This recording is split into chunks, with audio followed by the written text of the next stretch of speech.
It's a Silverhammer, and today we are working on some original pixel art. I decided to start working on a death type model. As you can see, we have a Reaper I mocked up on the side larger, just give me an idea what I'm trying to be going for in the 16-bit style, and we're gonna just be doing it off here on the side.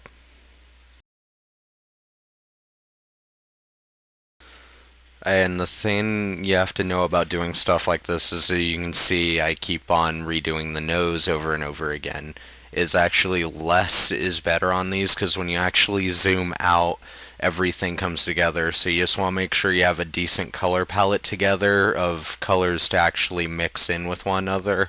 Because actually, once I get done with the basic details of the skull, I'll probably be shading it in with about one base color for the entire skull, but two to three different shades, variations of the same color to just add in the extra details. And that's not counting the actual outlining of the skull. But the same will apply for the cloak and hood when I get that up there on it.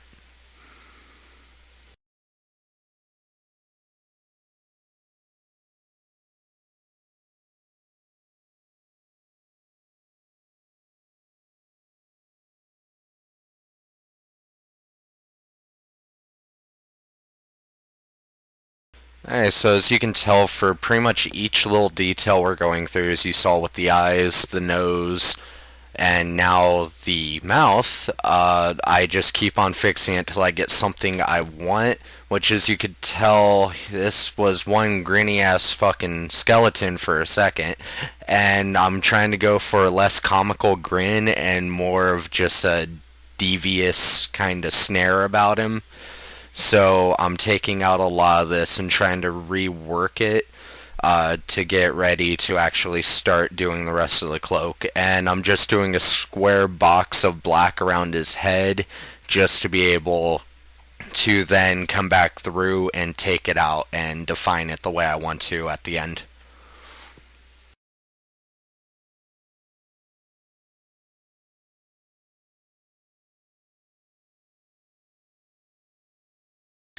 Alright, so now that we've gotten done with the basics of the skeletal face and we have the hood over his head, generic at the moment, we're starting to work on the actual construction of his cloak.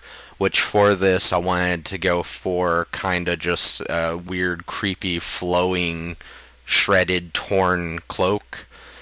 Which is going to be really fun implementing movement for later on when I actually get down to doing that. But we're just going to go through here and just kind of just play with it a little bit, fix things here and there, but try to get something that feels kind of like material blowing in the wind look.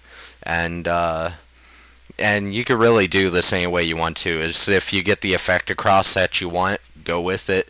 If it doesn't happen the first time, just come back at it again. And actually, from what I get done here, might alter how the actual hood will be resting on his head.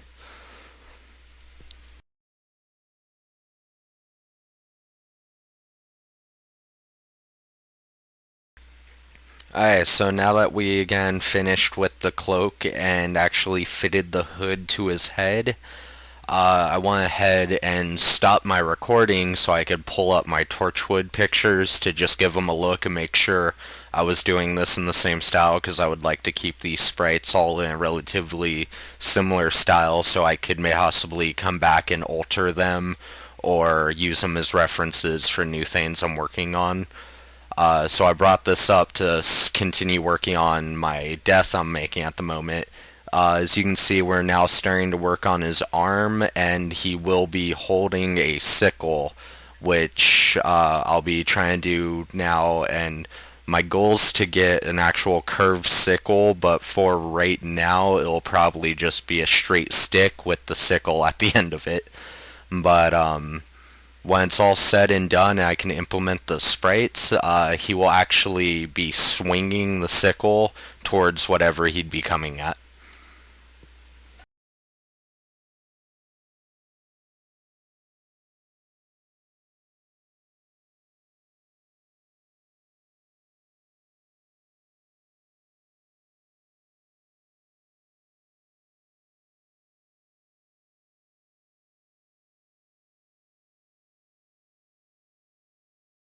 Alright, so now that we've gotten finished with the basic shading of the cloak, it's time to move on to the actual skeletal face. I used one basic color for the skull. Now we're going to be taking that color and doing one slightly darker shade and one darker shade of it to be able to show shadowing and add details to the face and the arm. And as we go through here, we're just going to be applying it in different areas, and I'll be using it pretty much in the exact same way as I did for the skin coloring on Jack Harkness and Gwen Cooper, as you can see off to the side. But this will be in shades of green, not pink. So, what we're doing this for is actually when you zoom it out, it makes all the difference in your sprite.